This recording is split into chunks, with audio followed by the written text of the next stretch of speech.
Good morning, everyone. I hope you're all well today. Today's shir is Lila Nishmas Mashver, Avram Yehuda Ben Yosef Mordechai Cohen, the second Yahrzeit today. There's a Shem Heaven Aliyah. And today, El Refuah Shlema Yisrael Baruch Aliyah Bracha Bas Pasal Zalda Bracha Aliyah Bas Yar Bracha Ab Yisrael Marisha Chai Bas Rebbe Refuah Shlema B'Sol Shar Chol Yisrael. And it's Shefer Bracha Bas Lecha V'Tzvin Up and Bracha Aliyah. And Zura B'Kara for Shmuel David and Miriam and Tzvi Ben Chana. Here we go. Today's Perek is a long Perek. So let's hold cup. It's 12 Mishnayos. And that's going to prepare us for when we get to Avos in a couple of days. So we're finishing Avodah Zarah tomorrow. And we have 6 Perakim of Avos. And if you know Perek Avos, those are not short Perakim. Shem. Here we go. Perek Daled Mishnah Aleph and Avodah Zarah. Reish Rabbi Shmuel Omer Shalo Rabbi. Okay, so now this Mishnah we're talking about, as we know from Shas, there was an idol known as Markulis in travel. It was often symbolized by a heap of stones, usually one stone resting on top of 2 stones, representing a head and 2 arms. It was placed at a crossroads to direct travelers. So worshippers would pass by this idol, and they would toss stones at the heap, and those stones became usher as the idol itself. That was the method of worshiping this idol, was to throw stones at it. So Rabbi Shmuel says, Shalosh avanim zu b'tzad zu, b'tzad Markulis, 3 stones, one next to another, that are found lying next to Markulis idol, Asuros. They are also for benefit, they are also for hana, Ushtayim mutaros. But if only 2 stones are found there, they are permitted. The Chachamim say, Shneros imo Asuros, that those stones that appear to be with the Markulis are asur, even if they are only one, even if there are only 1 or 2 stones there. And those that do not appear to be with it are mutter, even if there are 3 stones, one next to the other. Mishnah Beis. Matzah b'rosh shamos kasus okelim. If he found on top of the Markulis idol coins, a garment, or utensils, these are mutter for use because they are not decorating the idol.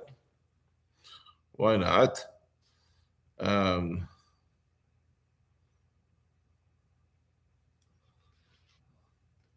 So this mission is referring to money, clothing, and utensils that are placed on the idol in a way that makes it obvious that they were not put there for decorative purposes. So, for example, the coins were in a purse that was hung around the idol's neck. The clothing was folded and placed on its head or shoulder, and the utensils were placed on its head.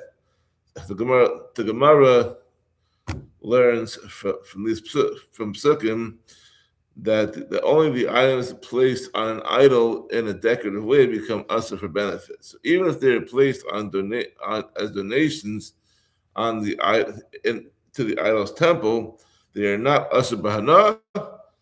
They can be sold and are not used as decorations or as karbanos. It's an interesting diuk. Parkilia Novim. But if the guy found vines bearing clusters of grapes, Vataro sells shibalim, or wreaths of grain, Yenos ushmanim usaltos, or jars containing wine, karev,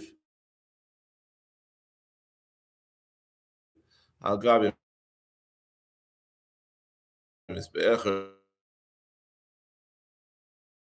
anything that is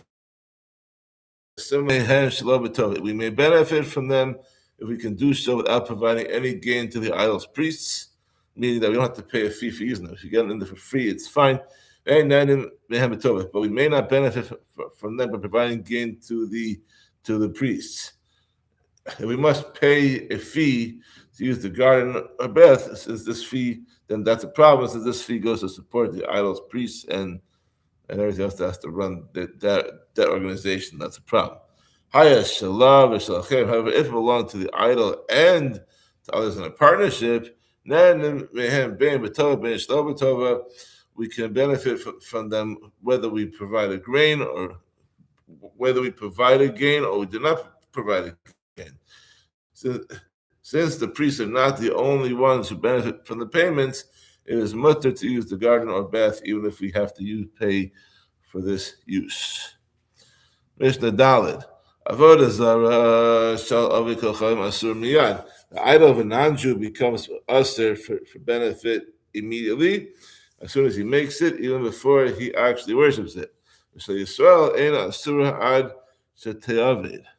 But the idol of a Jewish idolater does not become prohibited until it is actually worshipped. A non-Jewish idolater can nullify both his own idol and the idol of another non-Jew. But a Jew cannot nullify the idol of a non-Jew.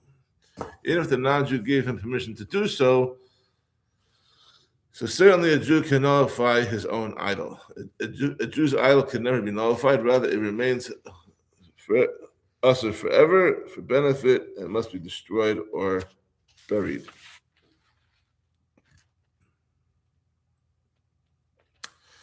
Hanavatal Avodah Zarah, if a non-Jew nullifies an idol, Bita Mishmasheha, he has nullified the items used to serve it.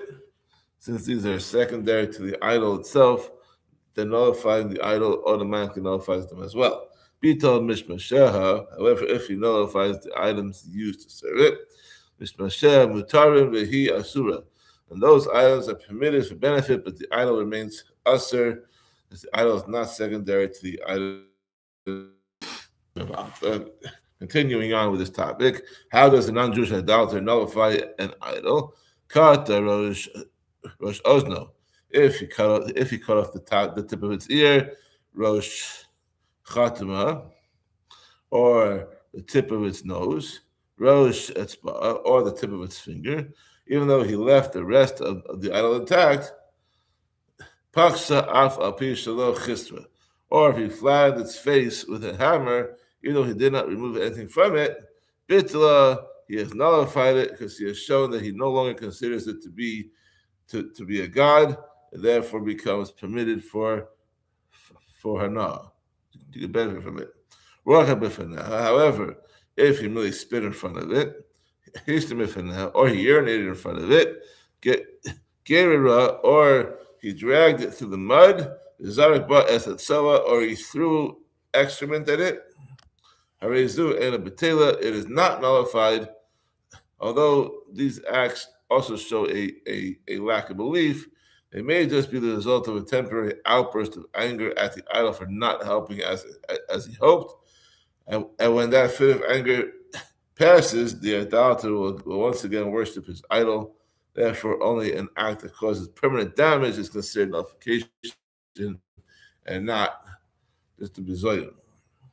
Machor, if he sold the idol, Mishkana, or gave it to someone as a security for a loan, Rabbi says, Bita, he has nullified it by doing so, since he shows his lack of belief in the idol by giving it away for money. The Chachamim say, Lo Bita, he has not nullified it because he gave it away only because he needs the money, and he thinks that the idol will still be worshipped by the person who ends up. Avodah Zarah shehi nichua Avodah, an idol whose worshippers abandoned it in a time of peace, then the idol is mutter for benefit. The fact that they didn't take the idol with them proves that they no longer believe it. But if it happened in time of war, it is usher since they may left behind in their panic to flee from the war. Because when you're fleeing from the war, you're just running for your lives.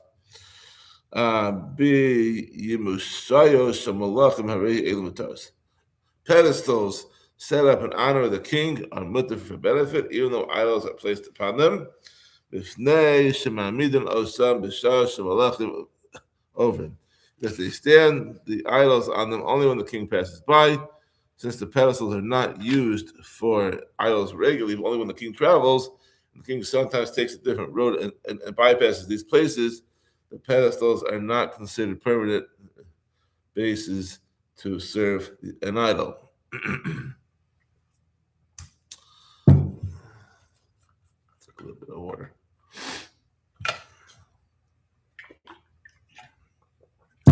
Mishnah Zayim. Shalos Hazakenim Meromi. So a debate happened between Rome and the Chachamim. So the philosophers, the philosophers from Rome asked the Chachamim in Rome, if God does not want idol worship to exist, why does He not get rid of it? So if God truly wished the people not worship idols, He should simply destroy all the idols in the world. So it seems that idol worship does not bother God. So what's the problem over here? And the Chachamim said to him, "Ein l'davar shein sarach li'olam bo hayu odin hayu vato vato." I'm sorry. Ilu l'davar shein sarach li'olam bo hayu vato. If idolaters would worship only sin that the world does not need, He would get rid of it.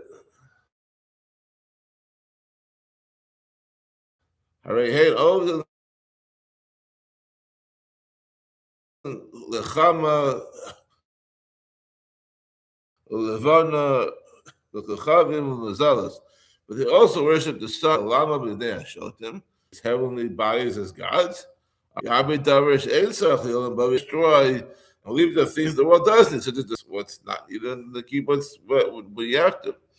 And with the head, the Chachamim said to them, but if that were to happen, then we too would be forced to strengthen the hands of those who worship those things that the world needs.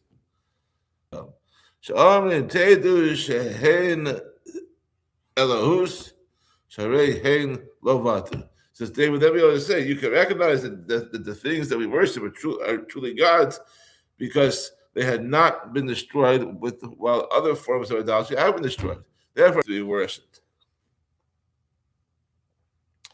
The people who serve the idols, and this would deprive mankind of its free will. So if idolaters were destroyed and only those faithful to Him served and thrived, the people would feel forced to serve Him out of fear and being destroyed. Therefore, Hashem gave people the opportunity to obey Him or disobey Him. And those who worship idols will ultimately have to end. Okay, and tomorrow's Perek, which that was poured, but it needs a chayayin. And we're back.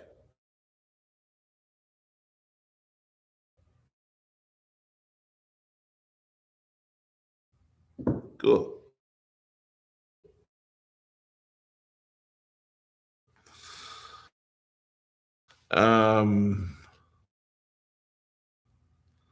So Yayin Nesach is usher for all benefit.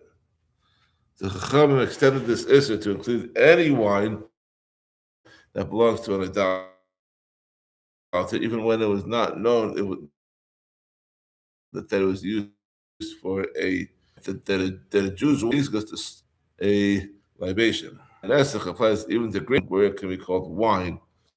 This is Mishnah Ches. Lochin God idolater, even though he crushed them with his feet. Falpi. So no grapes from the juice with his hand, but they'll continue to drain. Yara the bow, which is wine, Shar mutter, and the remainder, the juice remaining in the wine press that has not yet flowed down to the cistern is mutter for drinking, even if the idolater touches it, because it is not considered wine. Mishnah, for pay, since the juice is not considered wine and cannot become nesach until it flows into the cistern.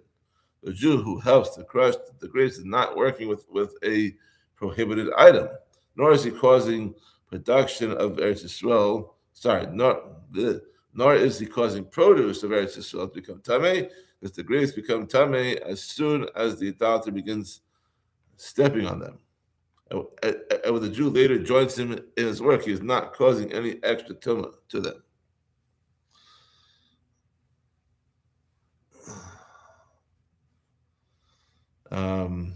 So when the Mishnah says that a Jew is allowed to trade grapes with an idolater, it means he can join an idolater who already started. So to start trading grapes, but already, if the guy continuing is not a problem. However, we may not harvest grapes together with an idolater in Eretz Yisrael, since the task of harvesting includes putting the grapes into the therefore choosing them to become tamei, which if a Jew, for example, he presses the wine, we may not tread the grapes or harvest them together with him, as it is also to assist a sinner in his sinful ways. However, after the wine has been produced, we may carry empty barrels with him to the wine press to be filled with wine, and we may carry away with him. Barrels that are filled with wine from the wine press. Once the wine was made in tumah, the sin has ended. And pouring the wine into the barrels and carrying the barrels back and forth are not part of the process of making wine, but they're separate activities. It is therefore mutter to help the owner perform these activities and to be paid for them. The Jewish baker violates the halacha and makes dough in a state of tumah. He prepares them in kelim that are tamei. We may not knead or shape the dough with him because they assist him in his sin. Because you can't assist him. You can't provide assistance for his avera. I have a malichin imo pasta palter. However, we can carry the baked bread with him to the shopkeeper. But then the sin is already done. Transporting it to the bakery shop is another activity that does not involve any avera whatsoever. It's already tamei. Mishnah Yud. Maybe it's not a burst of yain. If an idolater was found standing next to the Jew, alone against the wine, meaning that the Jew borrowed money from the idolater and agreed that if he failed to pay him, repay it on time, and the idolater could take the wine in the cistern as payment. Aser, and the wine is aser for nam, because it is assumed that the idolater touched the wine. Ain't no love, milveh. But if he does not have a loan against the wine mutter, then the wine is permitted, because the idolater has no connections to the wine, and he is therefore afraid to touch it. Now for the Allah. If an idolater accidentally fell into a Jew's wine cistern and came up dead, or he measured the level of the wine with a reed, hit is as a sira bekana, or he flicked the end. Oh, shayim mitapech al pia picharis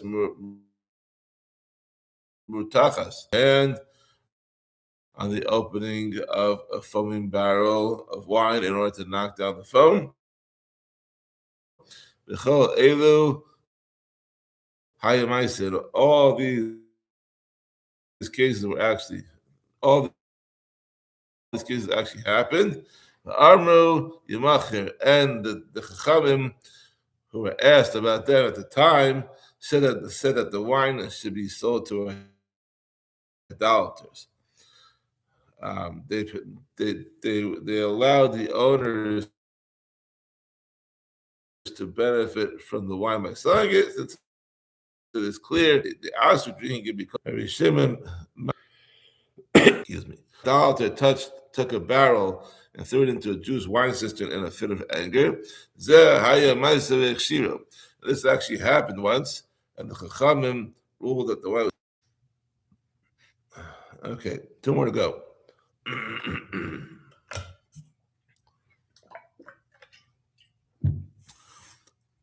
Mr. Yadalef, when a Jew prepares an idolater's wine to be kosher, with the understanding that he will pay the idolater for the wine after he sells it, and until he sells it, he places the wine in the idolater's property in a house that opens into a public street. Then the halacha is as follows: if it's a town that has both idolaters and Jews living in it, and the wine is mutter even for drinking, because the idolater is afraid to enter the building in case a Jew passing by sees him. But if it's in a town that is inhabited entirely by idolaters, then the wine is usher for benefit, unless the Jew appoints a Jewish watchman to guard it. Without a watchman, the idolater is not afraid of being seen entering, since there are no Jews around to report him. The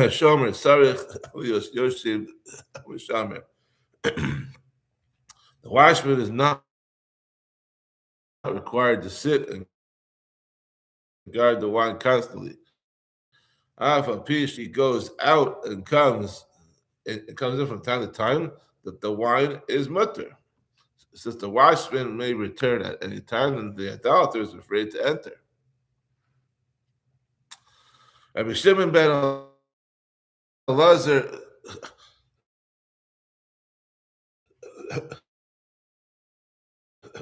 Omer, the properties of idolaters are all one. The wine is asur, regardless of whether it is stored on the property or of the idolater whose wine was prepared to be kosher, or on the property of another idolater. And move on to the last mission for today, Mishnah Yudbeis, Hametaher Yeno Sha'ovik Ochavim, and Noshna Bershuso. If a Jew prepares an idolater's wine to be kosher, and until he sells it, he places it in the idolater's property in a house that opens to the street, in a town that has both Jews and idolaters living in it. And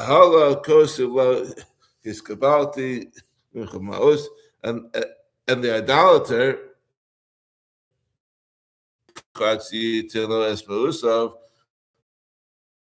will not allow him to do so until he gives him the money. This one time who were asked about it answered the wine, since the idolater may keep the wine until he is paid, he considers it his own and does with it as he pleases.